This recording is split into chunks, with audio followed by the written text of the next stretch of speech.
वक्त मैं हूँ हैदराबाद के करीब हाला शहर में, जो कि सिंध का सबसे बड़ा सकाफती मरकज है।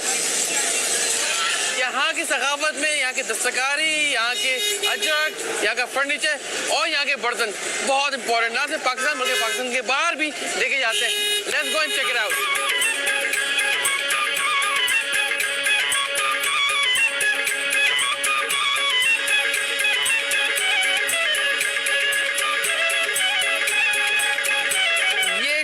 अजरक है जो कि हाला में बनती है। It takes lot of effort, बहुत लंबा प्रोसेस है। ऑब्वियसली इसकी प्राइस इसी वजह से हाई है, ये मशीन प्रिंटेड नहीं है, नेचुरल कलर मट्टी के साथ करवाते हैं।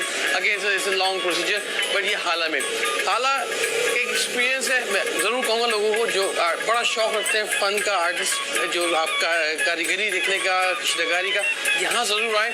आपको ज़बरदस्त नमूने मिलेंगे। तमाम आर्ट का स्टफ पड़ा हुआ है, चाहे वो बर्तन हो या फर्नीचर हो या इनकी अजरक। ये बहुत खूबसूरत फिनिश स्टाइल है जो कि मेरे हाथ में डिफरेंट प्रोसेसों के गुजरी, जिसमें मड को सॉफ्ट किया जाता है, फिर उसको मोल्ड में रख के शेप किया जाता है, टाइल की शेप में, जिस शेप में आप चाहते हैं। फिर एक आदमी उसमें पेंट करता है, ग्लेज चढ़ता है, भट्टी पे जाता है फाइनल प्रोडक्ट के लिए। And this is the final product. जैसे कि बहुत सी चीज़ें यहाँ पे मौजूद हैं। ये काशी का काम यहाँ का फेमस है, हाला का, और यही हमारी कोशिश है कि आपको लेके आए, ऐसी जगह एक्सप्लोर करें अपने पाकिस्तान के अंदर, और यही है हमारी सकाफत। हम चाहते हैं नेशनल के पाकिस्तान में आपको यही सब कुछ दिखाएं। जनाब ये क्ले पॉट्स हैं, ड्राई हो रहे हैं, तो इसके बाद दूसरा प्रोसेस है। But it's so amazing to see कि आप इतने करीब हैं मट्टी के और उनको अपने हाथ से टच एंड फील का जो फील आता है, it's always fascinate me from बचपन से कि मट्टी के साथ खेलना। जब भी कहते हैं बच्चों को आप मट्टी में खेलने दें ताकि वो क्रिएटिव बने। तो आप क्या बना रहे हैं इस वक्त? ये शौकीन है, गुलदान है। अच्छा गुलदान है। और ये मट्टी कहाँ, इसी में से निकाल रहे हैं आप? कहाँ से मट्टी कहाँ से आ रही है, मुझे ये समझ नहीं आ रहा। मिट्टी का एक पिंडोरा हम बना के रखते हैं, उसमें से आस्ता आस्ता बनाते जाते हैं, फिर अच्छा होती है, फिर दूसरी। तो अभी इसमें काफी है? नहीं, अभी ये थोड़ी है। मेरा एक काम हो जाएगा इसके अंदर, यानी मैं बना सकूंगा। Right, let's go. सर क्या बनाने जा रहे हैं? जो भी बन जाए, जो भी बन जाए। ये मट्टी को सॉफ्ट करके लाए मेरे लिए। ये हाथों उंगलियों को फैलाते जाऊँ हल्के हल्के नीचे से, मैं इसको पहले अंदर ले जाए उंगलियों को, ये बिल्कुल अंदर ले जाए। अच्छा, और अंदर जाएगी?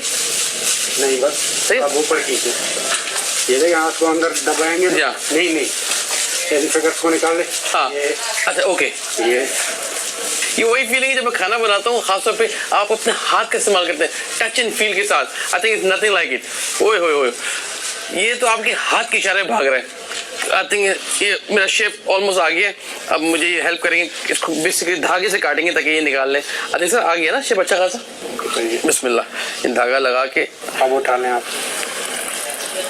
आहा, नथिंग लाइक दिस। अगेन ये है मट्टी, इससे खेलने का मज़ा, इसकी जो ख़ास तौर पे एक भीनी भीनी खुशबू है, वो आपको जब भी मिलेगी जब आप यहाँ आएंगे, इन जगहों को एंजॉय करेंगे, एक्सप्लोर करेंगे अपने पाकिस्तान को। या आपके हाथ गंदे नहीं है, एक बड़ी क्राफ्टमैनशिप आपने सीखी है जो कि फैसिनेटिंग कि आपको एक नई चीज़ सीखने को मिली है ज़िंदगी के अंदर।